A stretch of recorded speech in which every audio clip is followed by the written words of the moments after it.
Welcome to the Nexus Unloaded podcast. This is Will Crozier. And I'm Nikki Westcombe. We are the founders of Nexus Performance. Joining us on this wild ride is our heavyweight coaching team, ready to unleash their expertise to solve any problems in your journey to getting strong and jacked.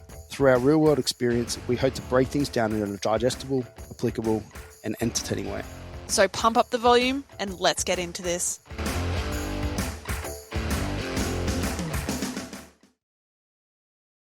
Today it's just us two. Solo. Just jumping in. Then you're going to get a treat and get the girls on next week. They're going to come in here and talk shit like they usually do. Talk about some more nutrition topics and They do such. have a topic. Yeah, of course they do. I hope so. I can't remember what it is. But they have one. They've got one ready to go. Yeah. Stay tuned for that. Jordan's probably written an essay for it already. Oh, good. Ready to turn up and present. Before that, we got the Nexus games, Nexus Strongman games here on the Gold Coast this weekend. Yes. Which you were jumping into. Had a lot of practice for here. So I've practiced once. I did how many times for each event? So sandbag toss, I've practiced once, or technically twice if you count this morning, by doing like 3 to 4 throws. That's just, yeah. And then silver dollar deadlift I did once. Yeah, how'd you find that? Interesting. Yep. I got to 350, and then I remembered that we're actually jumping up by 20s, and I said to Dan, I was like, oh, man, yeah, I reckon I could go up a little bit more. Like 350 was hard, but like by the time I locked it out, it wasn't actually that bad. He's like, all right, cool, just throw 400. And I was like, oh, yep. And I attempted it twice. Nearly that's the closest I've ever come to actually passing out as I like put the bar down. Yeah, it's a good I like blacked out and swayed forward, and he went to catch me. And then Did I you just sit down? Have a sit down? It's on video too. And because I had figure 8 straps, so if I was going down, I was going down. There's nothing to stop me. You know that comp we were talking about last week with the novice comp that I did, my second one. I had to sit down in that. I've never had to do it before. I did sumo. Oh, that's why. I did Sumo's cheating. Well, it wasn't this time. And you've learnt your lesson. I did it, and I remember watching a video and going, like, it wasn't that bad. It wasn't like the world's biggest grind. Nothing crazy, nothing that you would expect from it. But just, I don't know what it was about the position, between the way it pulled on my body. I don't know. But I locked it out. It was great. Yay. And then I put it back down. And I remember when I put it on the ground, it just, like, I felt like I just couldn't let go. I was like, I'm just gonna hold on a little bit. That's exactly what I did. I just held the bar, kind of rocked forwards and backwards, and then like kneeled down and just stayed there. And Dan's like, "You good?" I was like, "Yeah." And then I tried it again like 5 minutes later. And same thing happened, and I was like, "Ah, no." Yeah, I did it, and then eventually I'm like, "All right, I have to let go because I look like an idiot right now. I'm just holding on to this bar." Everybody's like, "Okay, we get it." Yeah, and then I let go, and I just like literally was in a sumo stance, so wide stance, and then I just fell back on my butt. Perfect. Just kind of sat there. They didn't catch you? And it was, well, No not this comp. I don't think we were. Should have had Carson there. I don't know whether I want to be caught in that situation. Like, it wasn't, I guess. I don't know. I just wouldn't want to hit my head. Well, I didn't hit my head. I just kind of fell on my butt, and I just looked like a kid. You know how kids just like plop on the ground? Yeah. Yeah. But it's good though for the Nexus games because Riggs Recovery is coming down. They are? So they're going to have ice bars and stuff set up. Well, yeah, we were just talking about the heat before. It's going to be, it's expected disgusting. to be 30 degrees. We're in it. That's not bad. 30's all right. Well, no, for those who aren't on the Gold Coast, we're in a heat wave at the moment. So it's 30 degrees, but it's a dry heat. So the temperature's feels like is actually higher. Well, most people would relate to that because anywhere south of us is kind of like that. Yes. It's just. When we did the Strongman in Townsville, we did it on, for those that remember, on like a field, like a sporting ground, which is grass. And it was like low cut grass. So it wasn't too bad, but I just remember like the heat radiating out of the earth and like the moisture, like that's what evaporating and stuff. So, well, there is none of that. But it's on a car park, asphalt. Yeah. It's just going to reflect. What I'm saying is I don't think there's like a win situation. It's no, there's no win-win. You put up with it. Unless we find like an indoor basketball stadium. Strongman. You get a zinc on? I'd maybe put some zinc on the nose. Nah, but Alex and me have a cricket style? secret weapon. Okay, we won't. Okay. I know this comes out Friday, but we don't want to give people the advantage of giving them a day's notice to. No, they don't get to know. Yeah, good. They'll have to wait. Yeah. Wait and see, and we'll talk to you about it later. So with the silver dollar, I gave it when I say I gave it a go, Mickey was doing it, and she was doing it with like 100 kilos or like whatever it is with all the bar and stuff. So 150. let's say 150, and it was just super wobbly. Like it was piss easy. That's what happened and to then me. I got to, and it was like, get to the top. But then Dan, again, shout out Dan Casson, yeah, legend. He was like, no. So it's not legend a deadlift. that you're not telling your secrets to him. He's just telling you all his. Yeah. Don't. He has all the secrets already. One-way street. Yeah. Don't rock back. Don't try and like lean. Don't do anything. And as soon as I stopped doing that, the bar didn't move. Like it wasn't wobbling. So the first time I tried it as well was one day. One of the young kids in here was doing it, and I was being a smartass, and I saw 170. What would be on a normal bar? Not taking You have to lock your shoulders out though. Yeah, you're gonna get reds, but sure. not taking into consideration the weight of the actual thing. Yeah. And I just walked up to it and I was like, I can lift this. This isn't going to be easy. And tried it, didn't move off the ground, and I was like, fuck. Tried it again, got it, and just moved backwards and forwards and was wobbling everywhere. And I was like, this is going to suck. Other than that, like slower lockout or not like over locking out or whatever you want to call it. Any other differences to deadlift? Yeah, you hitch it. You physically have to hitch it. Like the whole purpose of taking the slack is to get it above your knees so you can just pull your knees underneath. Yeah. So Dan's just like, every time I went to do it, he's like, knees under, knees under, knees under. And I was like, no. Will and me have worked on not doing knees under because I used to do it all the time. Now I'm going to go back to knees under. Here we go. We've undone 3 years of hard work in one session. We'll be right. We are. It's funny that I love that you mentioned it, like it automatically goes to like, how can I cheat this the most? And then like that's with any sport, right? That's Dan did 400 the other day and the thing didn't leave the crowd, but he was locked out. Yeah. But I'm just saying we're putting how him on mats. Like you see all these comments online, bench arch, and the people are like, that's not a real bench, you know, if he or she laid flat, you can only do half of that, which is absolutely not in the slightest true if you've ever done a heavy bench press. But sumo deadlift is cheating. I just love how like we're coming up with ways like, how can we fucking make this more efficient? How can we cheat in the most best way possible? Which if you think about it, is literally any sport. Like you're always trying to gain an advantage. Yes. And but it's just funny how people view it in a completely different way. Whereas realistically, you could view it in any sport, like any advantage that you've gained is like, oh yeah, if LeBron was only 5 foot tall, he'd fucking suck at dunking. If Tiger Woods didn't have such great vision, he'd be a shit golf player. It's like, well, like literally, that's how it works. I know that they're not really like methods, like they're born gifts, I guess, but it's no different. Same to like sort of light.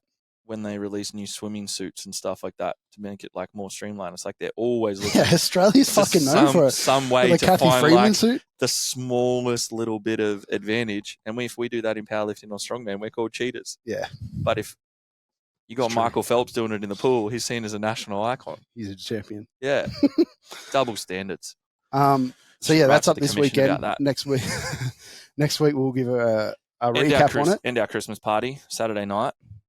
It is doubles up as that. Reece Maston's after party. Yeah, after he's had his party, he'll come to the real party. But yeah, after the game, so we have a Christmas party yearly at all the facilities. But it worked perfectly because this competition is in the car park of the pub down the road, and Town Hotel. Yep, not the tavern. And don't go there. Great promo. And so we've borrowed one of their car parks with their permission. We haven't just rocked up and cordoned off a. No, they don't know yet. It's a surprise. They think it's actually for Reece Maston. Yeah, they got plenty of parks of fucking greedy cunts. But we just rock up. Cordon off a part. You don't need this, boys. We can have this section. The flattest part. You guys can't get to your businesses? Sorry. Yeah. We'll be gone in 4 to 5 hours. But it's only sandbags, so we're not going to put some holes in it like we did for the grounds in Townsville. And with the big stones. And then we'll do that. Hopefully we pack up. Then we jump into the get some beers after. Hopefully we shower first. We're all going to stink. I mean, this shower is going to cost. I'm going home to shower. There's no way because we'll have to get there at like 7, 8 a.m. minimum. They wouldn't have showers and stuff there. No, but I'm saying I'll go home. Yeah, 7, 8 a.m. set up. compete all day until like 4. Rigs don't like it when you rock up. Nah, you have to shower before you go into the rigs. Nah. Otherwise, that's bullshit. How do they prove it? Ice baths are getting Prove it. gross. The amount of dirty. What do they do if you rock up and you're just So- like sweaty and smelly, and they're like, no, and Every you're like, time no, I have. they just have smell it." showers. They have like Okay, showers, and but they they're have the seated judge showers. on like if you need a shower or not. Well, no, you kind of just, it's like a courtesy thing. Yeah, So I was you going just, to say like, it's an you- honesty system. You go, you jump in the shower quickly. Yeah. But see, when I go to rigs, I jump in the shower to wipe the sweat off, and then I go straight into the sauna to sweat, Yeah, and then I get straight in the pool. So it's negated me going in the shower Yeah, in the first yeah, place. I mean, there's enough chemicals in it. Surely it kills it. Well, my thought I don't know process the is, science why would behind I this, get out but- of a sauna where my goal is to like heat my body up as much as I can before I go in the cold pool? No. But There's- sidetrack and go to the bloody shower first, which then cools me down before I get in the cold pool, and then I'm cold. it's a step, isn't it? Mm. Yeah, we need to launch an investigation into this because Anyone who knows the intricacies. We know the truth. Please let us I know. think it's more around the business model than it is the hygiene rather than it is the benefits. But It's all pretty clean in there. yeah, The chemicals would be pumping. yeah. That's what I mean. Chemical burn it off. But I'm sure that's how it works. But today's topic, we're going to be talking a little bit about with stuff that we've touched on before in slightly different ways, but like kind of like off-season coaching and its value or its importance. I think we've definitely mentioned it. We've talked about off-season Dribs and we've and talked dra- about yeah, coaching We've enough. talked about all of it, but I Yeah. think we've talked in like dribs and drabs of like, okay, cool. If we're looking at like programming, okay, we would look at an off season if we're talking about like other things. We have discussion points, but I think this is just the culmination of everything for people who, I guess at the moment, everyone's sort of coming into that part of the year where most of the end of year comps are wrapping up. They're looking to take a couple of months break before leading into the various nationals or next events that they're looking at.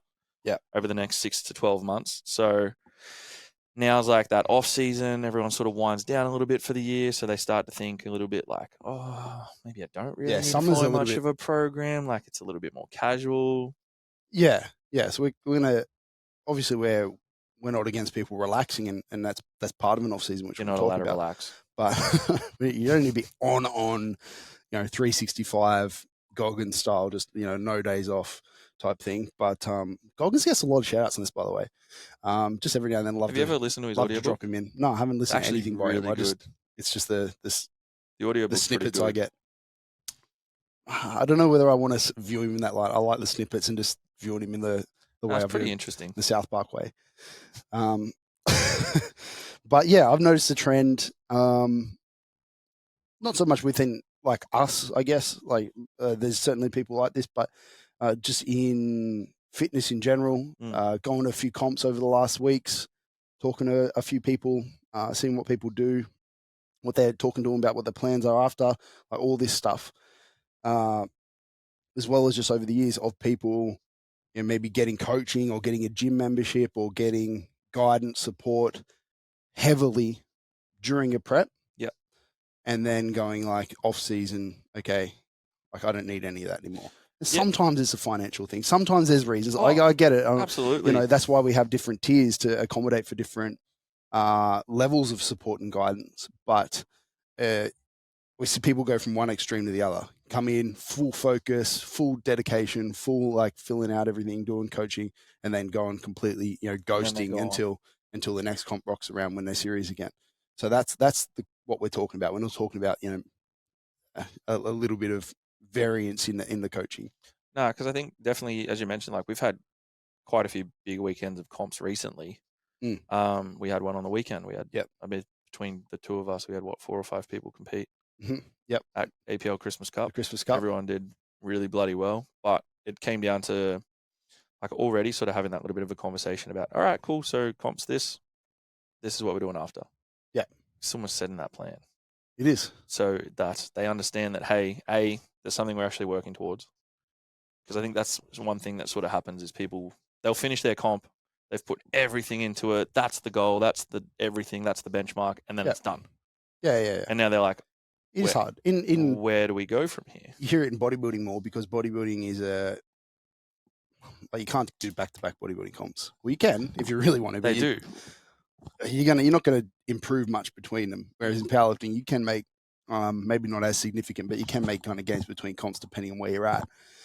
So it's in powerlifting a little bit more common, but in bodybuilding, they will call it like post-comp blues and stuff like that because they've just put in the last 6 months of their lives, typically, maybe a little bit shorter, but for most people, like 6 months at least, to getting on stage and the suffering that comes with that. For anybody that's done bodybuilding, it is an absolute slog. And then you get there, and then it kind of like, okay, that's it now. Yeah. Like, and then you kind of like, okay, so like, what do I do? And then your coach is like, okay, well, I guess we start eating more food. And then I guess it's harder in bodybuilding because it's such a physique bait, like it's a subjective, like you look in the mirror type sport. The rebound and stuff. And your body changes like so ridiculously fast because it's actually really unhealthy to be that lean. So as soon as you start to eat any food, like it just your body's just like, yes, give me, and all this shit just you near instantly, like overnight, start to look a little bit softer, which is actually healthier. But yeah, that's how they fall into that. But powerlifters can fall into that too. We get through the prep, we're really fucking strong, and then you go back to like 8s or some shit, and you're like, see it all the time. I have post-comp conversations and clients are like, oh man, like I'm just not feeling strong. And I'm like, yeah, because we were doing top heavy singles, peaking towards a competition, and now you're back doing sets of 8 to 10 on the SSB. Yeah, or even 5s, or like, even something. my weights are all, my squats have dropped. I'm like, that's honestly to be expected. Like, there's other things at play, obviously. Like we never want to be like fully on trying to hit 1 RMs every week. Well, it's only during really a prep that people are, I mean, it happens in the off season, but like we're only really hitting SBD to a high level of intensity, as in like close to failure, hard reps in a prep typically. And then in off season it's typically, okay, we're going to train a little bit further from failure so that we can make sure that all your reps are quality. Typically in a variation, like you said, that makes it a little bit harder. SSB, high bar, anything like that. Pauses, tempos, all this different stuff, variations of it to develop a certain weakness or develop a certain skill, which means there's a lot less weight on the bar, especially when you're training, like I said, maybe a few reps from failure for the most part, and hitting a lot more volume. And then you're saving your effort, your kind of like high intensity stuff for the machine work and whatever after it, different types of work. So it can be going from that, like, 3s at close to failure to like 5s or 6s on a variation far from failure can be a little bit. It's a lot of weight off the bar. Yeah. Mentally hard. Physically, it's probably like you honestly feel better because you can kind of walk away from a set and be like, oh, it was all right. Like pushed pretty hard, but probably got a little bit more in the tank. Whereas like when you're coming into that comp, you kind of like, especially those last 3 to 4 weeks when it's like heavy singles up towards those like 8.5s, 9 RPEs, things like that. It just makes it so much like mentally fatiguing to be like, oh, I've got to go in and hit a very heavy number today. Whereas you roll in sometimes and you're a bit lackluster. You're like, I've just got a set of 5. Yeah, you can kind of grind through that. Sweet, that's easy.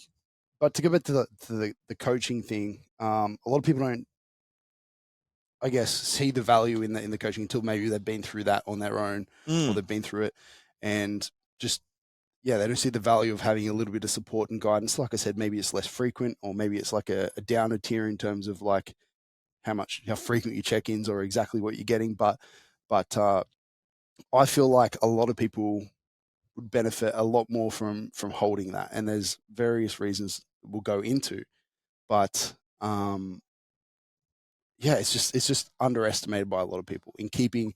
Like one of our like kind of like mini mottos at Nexus is like building momentum. Yes. And a lot of these people that kind of like do the real on-off approach that I said before, they don't have any momentum coming into a comp or even kind of like coming out of a comp because they've conditioned their mindset this way. But nothing's more annoying as a coach when somebody comes to us at, let's say like 12 weeks out is the typical like comp prep period that people like put a label on.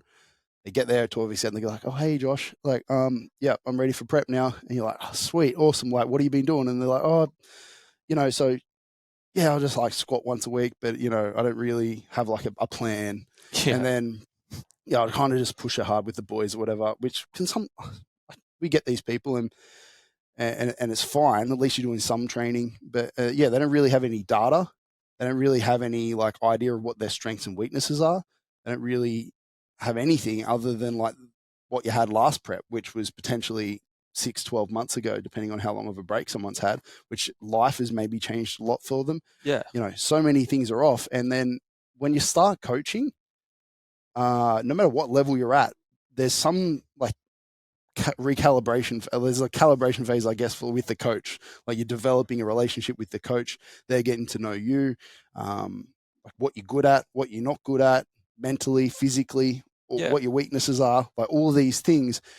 And even if I have worked with you before, if I haven't worked with you for the past 12 months, you're essentially a completely different person at that point. Yeah. You're hopefully stronger, or you're bigger, or you're less or more mobile, or you've had people at the other end had an injury. Or that's it. Some people come in and they've got more niggles, or they have just been training with the boys and they haven't really worked fucking on around weaknesses. a little bit. Yeah, they haven't really done anything that's like beneficial to their long term. Their life is completely different. So you have to go through that calibration phase again, and then next thing you know, by the time you've like quote unquote worked things out, you're at like 8 weeks out again, and you're essentially peaking. Yeah. And it just there's also another negative of this that kind of like ties into this, and that is that like you go through these massive like peaks and troughs of like workload. Yeah. So like if I am that person that's just said, hey, Josh, come in, 12 weeks out, what have you been doing? Oh yeah, just like, fucking around, a few sets of this, a few sets of that. And then you're like, okay, and you just give them, say, 5x5 squats, something typical. Like you don't, if you wouldn't, hopefully you would look a little bit more at like what they've done. That would be our method, is look at what they've done and then try and like tinker with it and slightly change it. But like if you were if that wasn't the case and we just gave you like what a typical person would get at 12 weeks out, then it might be way more, or like maybe even way less like work than they've been doing. Yeah. And it's just not going to be like the best method for them at that point. Yeah. Well, we're working out what you're at. You were having that conversation before. Just had someone start up with me and they're 10 weeks out from prep, 10 weeks out from their comp. And they'd sort of self-coached themselves a little bit through the off season, and they were essentially in like the biggest part of their volume block of like all the variations, all the volume, everything you could think of. And they're like, okay, cool. So we're starting 10 weeks out. And I was like, okay, we're going to have like a huge reduction in volume very quickly. Yeah, huge reduction, or maybe an just intensification of that reduction. Yeah, looking at the data points as to what they've been doing, where they want to be, and how in which we're going to get there. Yeah, which I guess is obviously the benefit with relation to our tiered system with the weekly coaching and being able to check in with them every week and seeing where they're at. At least having a program. Yeah, assessing their data points and things like that as well. Yeah, and this is just the physical side. So like there's more injury risk because you can basically like more spikes in training and intensity and I guess all the things that come with piss the tendons going off. to a new thing. Yeah, cool. Piss anything. Like what leads to most injuries is, other than previous injuries, is like these spikes in workload. So if we can avoid the spikes by having sort of at least a plan in the off season and then kind of like melding it into a prep, because it shouldn't just be like off season is completely different and then you get the prep and it's like, okay, completely different fucking program now. Like, yep, throwing your like heaps more frequency and like all this different shit because you're doing prep now. Like the difference between like what an off season and a prep program is realistically isn't that much different. It's usually slightly less specific in terms of like less comp movements in the off season, slightly, like I said, with the intensities and stuff like that. Working on weaknesses, but you, for the most part, like you're carrying the theme through. You're aiming to get stronger in an off season. You're aiming to get stronger in a prep. Well, it's just honing skills, I guess, more so in a prep. Preps are built in the off season. Like you hear that all the time. The more time, and as you already said it before, right? The more time a coach gets to spend with a client or an athlete, the more that coach understands how they respond, how they work well, how they manage stress outside of life, what different life stresses they might have that could actually mitigate things throughout the prep. And then same as an athlete, like, or a client, then they work with the coach. They start to understand how the coach's methods work. They start to gel together a lot better. You kind of just stop and start that process all the time. And then you're coming back and you're like, this has all changed now. Yeah. And it's like, you're almost, as you said, you work with a brand new person, essentially. And now you're having to try and like find your feet to just establish something to be able to build for them. Again. Yeah. Yeah. Because we just want to carry, as you said, build that momentum, carry that all the way through. You kind of know what works, and then you're just tinkering with it as opposed to like just trying to fucking figure it out. But I was going to say, I think that's something as well that sometimes maybe why people get a little bit of a misconception and may not see the value as much is because they do think the off season needs to be just so different. Whereas like that's not the case. You can genuinely still work, have the exact same theme as you said, running all the way through the prep and the off season. Slight little variations and things like that here and there, obviously volume increases and decreases and things like that, but similar theme all the way through to actually still work towards that end goal. Yeah, It's modern like powerlifting's a little bit different. Yeah, they just think, we got to go do this, and we can't do that. It's like, well, that's not necessarily the case. Yeah, for sure. When I think about, I was just thinking about myself and how I operate, and I've said it before, I think on this, but definitely a bunch of times, if it wasn't on this, is just like when I'm like, if I could think of all of the branches of performance and success that comes into every single day and every single week as I'm training, whether it's an off season or in prep, and I'm talking about, nailing my nutrition, nailing my sleep, nailing taking my fucking vitamins, like literally like all of these things that make you better each day or contribute to it. For me anyway, they take time. Like I can't just go like, oh, flip the switch, like I'm gonna and just start doing it all, because it's a lot to kind of like. It's a lot of changes at once. Yeah, it's just a lot of things going on. Yeah. And like it's almost like I have to build routine in one. Yes. And then build routine in the next one, and then kind of make that automatic, and then build routine in the next thing. I guess it's like when you're changing technique, right? Like somebody whose squat is well off the mark, just go like, okay, I want you to do this with your feet, this with your knees, this with your hips, change this, change how you brace, change how you hold your back, and you do all that at once. They've got nothing. They just think about it too hard and ends up doing nothing other than probably make them worse, confusing. They usually focus on like one or maybe two things to try and do really well during the squat, and then you focus on the other things later. But yeah, obviously when I come into a prep, hopefully I'm at a point where all of those boxes are at least somewhat ticked. Maybe I've got a couple of things that could be improved. Yep. And like I said, that takes time. Usually for me, I've said is the easiest one to start with for me is like nutrition. I find it easiest to get my nutrition on track. And then when I'm feeling good, because I'm getting a good amount of food in and I feel like I'm getting some wins on the board with the nutrition, I find it much easier to hit my training more consistently. Yep. And then when I do that, I find it way easier to go and take my sups, whatever it is, because if I try to take my sups and I'm not doing those other things, it's kind of like, oh, well, why the fuck am I doing this? Like I'm not even getting the other shit right. Yeah, it's absolutely. Like, yeah, it's different. So this momentum and building all those things up takes time. So like if you can at least maintain a few of those things with a little bit of support and guidance in your off season, or maybe at 20 weeks, start to slowly build upon those things and get those things right, then you can come into the prep rather than just kind of like, because throw the kitchen sink out. I just know for myself, getting in there, going to 12 weeks out, all right, guys, let's go, and then trying to change all these multiple things just has never worked for me. No, that's something George and me worked on through my last prep as well, probably about that 20-week hour mark. She's like, okay, cool. This week, I want you to focus on sleep consistently, consistently, same bedtime every day, same wake time, and minimum veg intake. Yeah. Those are the first two things we worried about. Mm-hmm. Okay, cool. Those two are on track. All right, sweet. Now my veg intake's on track. I'm actually feeling a bit better. Sleep-wake cycle's consistent. I feel better every day when I wake up, not so tired.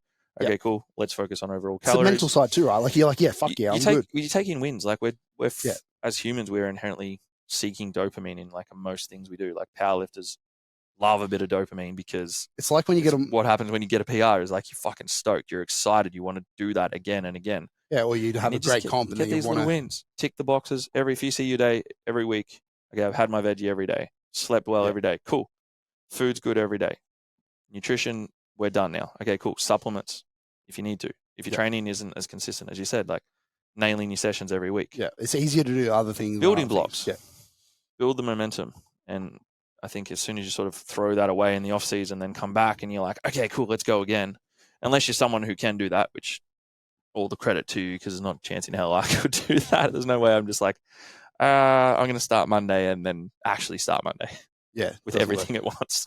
So like with the example of yourself, like on those couple of things, like once you nail those things, you just like feel a bit better about yourself. Like I'm trying to think of when I've tried to do it the other way and just thrown it all in, and it just, for me, it's it's like that technique thing, like I said, like the overwhelm factor is just too I was about to much. say, I've done it before. I think I did it in my second prep, and I just became really overwhelmed. Yeah. Like there was too much. At that time, I was at uni and stuff too, so I had all of those other factors of stress and whatnot. And I think I was just like, okay, well, I'm at uni. Prep starts 12 weeks out. I don't worry about any of that shit until then. And then all of a sudden, I was like, bang. And there's like 10 other things I needed to do in a day that I just never factored in and never worried about. And now I'm like stressing because you just kind of get caught up in it. If you think about the little things that people maybe that the champions do, whereas most people don't, like say it's like in powerlifting, say like doing a cardio or doing mobility or one of those little factors that maybe like isn't super important, but we all know it's going to help. It's going to help. Like maybe you do like that sort of stuff. But if we look at those things, I have a lot of people coming to me and I go, hey, it'd probably be a really fucking good idea for you to do these things.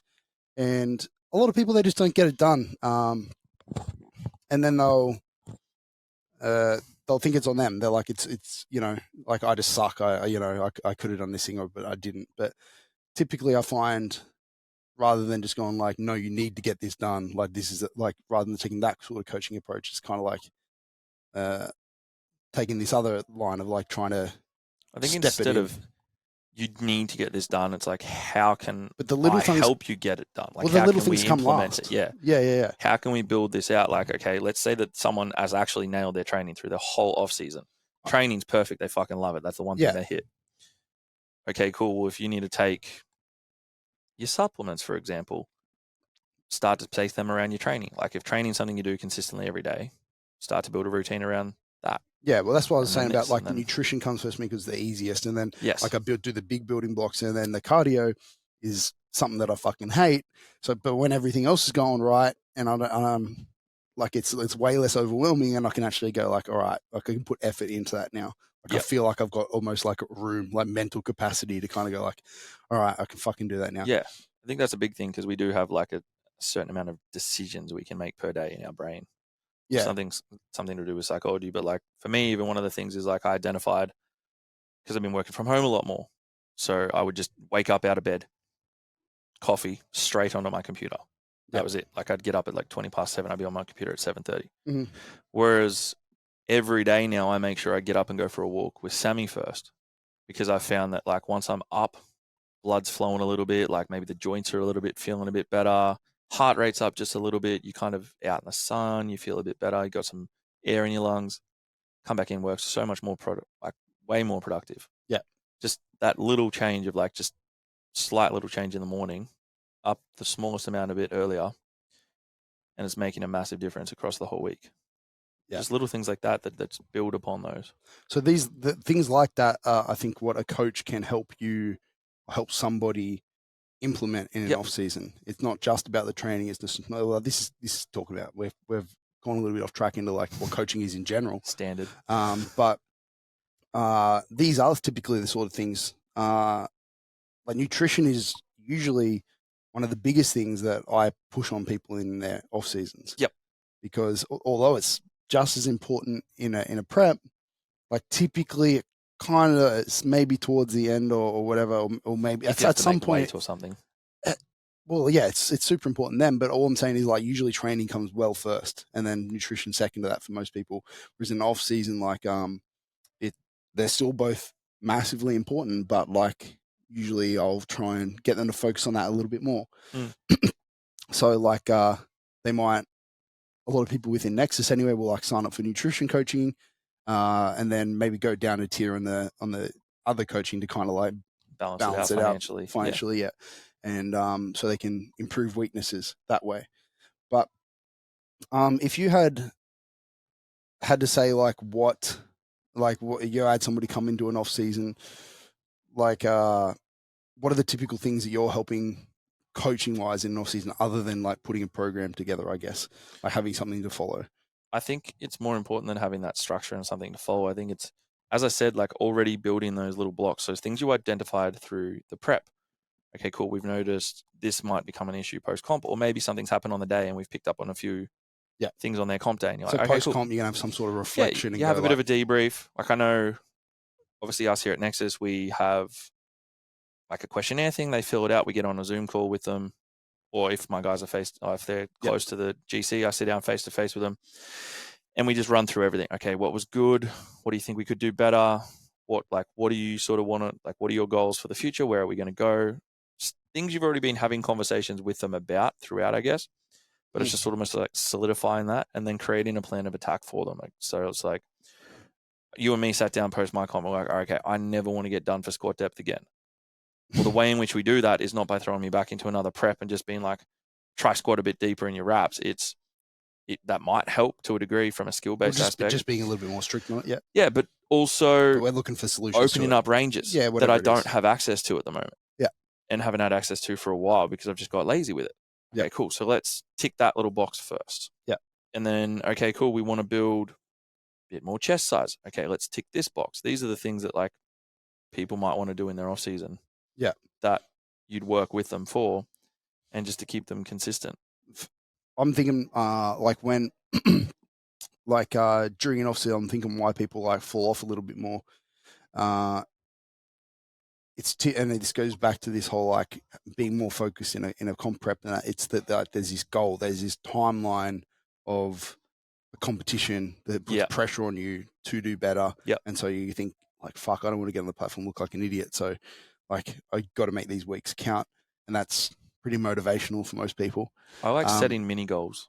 Yeah, I was going to say for an off season, setting mini goals with clients is for me one of the biggest things, and I say that in the sense of even before when I mentioned about the SSB, and my client was like, oh, I'm way weaker. I'm like, okay, you might be weaker at this lift because it's a variation. It's so far removed from what we're actually aiming to achieve long term. Yeah.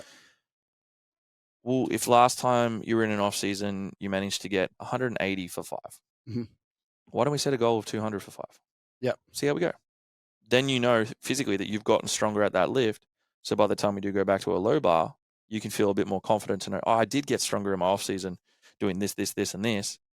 So now I'm going to have more confidence to really push that. And where it counts is obviously the kilograms on the platform. So yeah, it could be a strength goal like that. Strength goal, body health goals. Health goal. We're going to get your heart rate down. We're going to get your blood pressure good. They were a few of my big goals. We're going to you're going to try and put on 2 kilos of LBM. Oh, and then I would even say putting a time frame on it.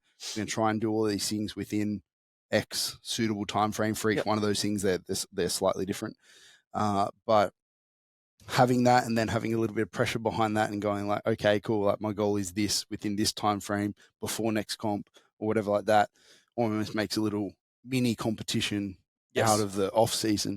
So things like that can be super useful. And if you feel like you are driven by that sort of thing, then it could be a really good job to work with somebody to do that. Because although you can do it by yourself, some people are super self-driven. I find that a lot of people are very intrinsic, but I'm someone that's a little bit more extrinsic. I need external things to sort of drive me, and I almost need that accountability from someone to be like, oh, have you done this? Are you ticking these boxes? Are you still doing this? It's yeah. Yeah, it's very easy to fall off. And then, because the hard thing for me is that I was talking about momentum one way, you get momentum the other way, as in maybe I was super duper strict on my nutrition during a prep, and I weighed everything and I nailed everything and I took my health sups every day and I did everything. And then during an off season, I might still stay mostly on that plan, but the first thing that goes, maybe I stop weighing my veggies or something so small that it actually doesn't fucking matter if it was just that. But the problem is cascades. You do that and then all of a sudden you're actually I won't weigh my potatoes either because I can't be fucked. I've already done that, so that's not bad either. And then all of a sudden you're I won't do this other thing, and then I'll stop weighing myself, and then I'll stop doing that, and then next minute I'm a bit tired tonight. I'm not going to take my steps. I can't be bothered to get up and go and do it. Or it won't hurt to stay up a little bit later, or to skip or in a training sense, I'm just going to skip a set of this, and then it turns into I'm going to skip that exercise completely, and then it's I'm not even going to go to the gym today. Doing 3 days or 4 days, it's off season, man. It doesn't even really matter. You know what I mean? So it really, you can absolutely slide down the hill backwards just as much as you can. Absolutely. Momentum forward. So, having somebody to kind of Dean used to do it for me in nutritional time. He'd be he'd catch me doing little things, and he would know that if I slipped, I could slip right off the cliff and end up doing nothing. And so he would say that, and at the time it was like, yeah, this is a fucking stupid something so nitty gritty, like to be pulled up on that during a very off season time. But he knew, and I knew as well. I just didn't want to admit it that that it would lead. It would lead down that path. Yeah, especially with Dean obviously being bodybuilding. Yeah, he understands how important the off season is, and I think most bodybuilders know the off season is way more important than the prep. Like that's where you build the tissue. That's where you create, like, fix your weaknesses, fix your imbalances, fix all these things that. Well, they know it carries into it, as in like it. Well, it's the same thing in the powerlifting sense. Like, absolutely. If you try and go into it and you haven't put on any muscle, and then you diet down, and you're like, oh crap, like it's really hard to do both at the same time, like gain muscle and lose fat in a bodybuilding sense. In powerlifting, it's really hard to like get heaps stronger and peak, like kind of the skill aspect, and do everything at once. So ideally, you want to phase it out and do it over a longer period of time, where your focus can be, I guess, divided up on in little like mini goals, like you said. Yeah. But yeah, I have a couple of little for those who are self-coached, or do, whether it's a financial thing or something that wants to just kind of work by yourself during an off season, not have a coach, and then come back to it during your prep. I do have like a couple of tips, and a lot of it we've already said. But the first thing is just having actual goals during off season, taking metrics. So if your goal is if you know that you have a habit of slipping off nutritionally and putting on an extra bit of weight that doesn't help you make your weight class and makes preps more stressful because you've got a diet during a prep, which is never ideal, then be taking metrics. I'm going to take my weight. I'm going to consistently measure my weight and make sure that doesn't happen. So like, just take metrics, have some things in line. Just even to keep a rough gauge on it. Like, it doesn't need to be as much, but to be. Keep yourself accountable. The goals thing, I think, is massive. Like, have some sort of goals specific you've written out. Yeah, have some sort of goals there. Like have some goals for the off season rather than just like wait till next comp prep.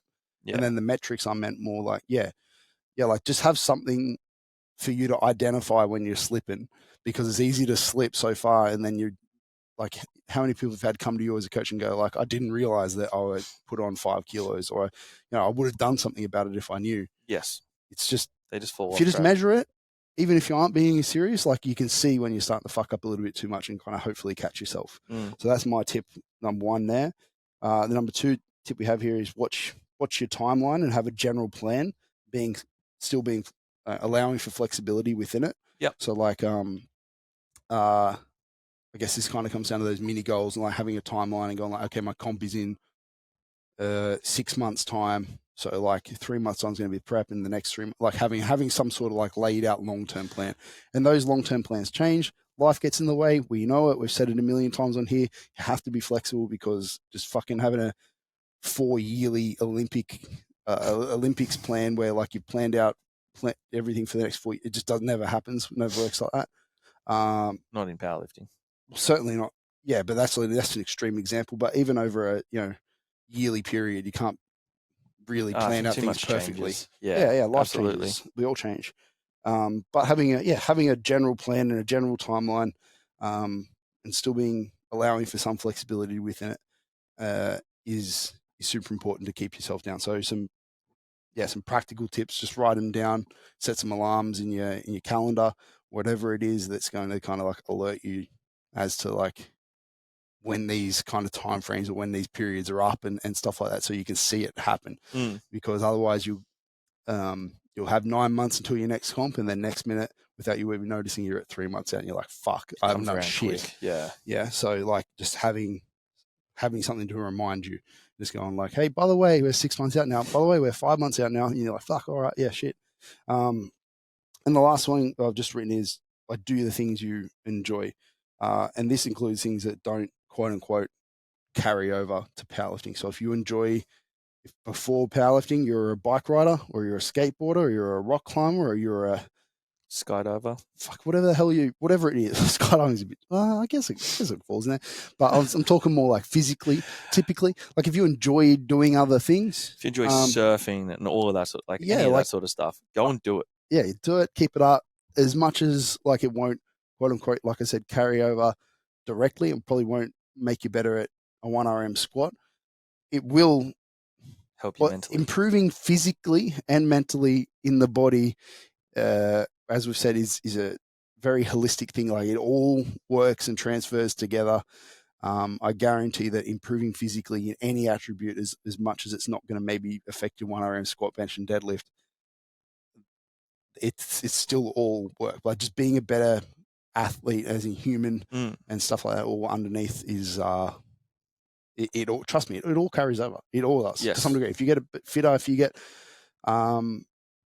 just like running, if we look at gait and the ability to separate left and right and stuff, and I don't know, like there's so many little ways you can almost justify anything. If you write in and tell me something that seems so completely different to powerlifting, I can bet you I can find a way in which it would, quote unquote, carry over to powerlifting. Absolutely. It all fucking carries over. We already talked about it this morning. You know, the sandbags require a lot of trunk rotation and being able to shift from left to right in the hip and get carry your hands center of mass and just move your whole body create around. Force in a rapid way. Surfing's the same thing. It's well, surfing's about absorbing force. And a lot of rotation and absorbing force. Balance. And that's going to benefit like skateboarding. All of that stuff is the same thing. It's like, everything does. Yeah. Everything does. Rock climbing, pulling weight above your head, working on ranges, weaknesses. The only one that won't help is CrossFit. Fuck off, they're beasts. I know. They would dominate you in the game. They would flog the fuck out of me. Maybe I'll just go do a CrossFit comp just to see. Do it. I'll try strongman as an absolute amateur, and then just go to CrossFit and see how much I get flogged. When I was talking to Anna the other day, she said, I reckon I got him on the muscle ups. Okay. Yep. Can you straighten your hands? Oh yeah, I could. I don't think the wrist is. I can't do that. I do push-ups, so I can't. We're good. Yeah, well, it's not hard to develop. Again, like it could be so many things that could improve that. You know what I mean? Fuck, like all these things which don't seem like they're not powerlifting. Fuck, trust me, improve anything. It'll improve in some way. Yeah. So yeah, they're my 3 tips. Just on if you are going to go through it, just if you watch out on them, you'll probably have at least a little bit more success, and you'll make me more happy when you come to it at 12 weeks out that you would have an important note something on the doing the things you enjoy that may not necessarily be powerlifting. If from a strength training sense, you are going to still continue to, self-coach and strength train in the off season, it's probably not a bad idea also to maybe do a couple of the things you're not super keen on. A couple of the single leg drills, a little bit more abs, some just different movement variations that are actually going to get you into ranges you may not necessarily have access to at the moment, but are going to help you long term as a powerlifter or whatever. Well, these things that you say you don't enjoy, typically what's the reason why you don't enjoy it typically? Because you're shit at them. Exactly. Yeah, exactly. I hate training abs. Yeah. And now I started every session with abs. Or cardio or fucking calves, anything. Like hamstrings, cardio. Whatever it is. It's usually because you suck at it. And I guarantee once you get past the first few weeks of absolutely being completely shit at it and you start to go like, hang on, oh, fuck, I'm getting better at this. It actually becomes really fun because you know what's what's really fun? Making gains. Yeah. Like when you first fucking walked into a gym, when you first started, and you walked in and then you did like a plate on a chest press, and you walked in the next session, you did 2 plates, and you're like, oh yeah, fuck yeah. That's a quick progression.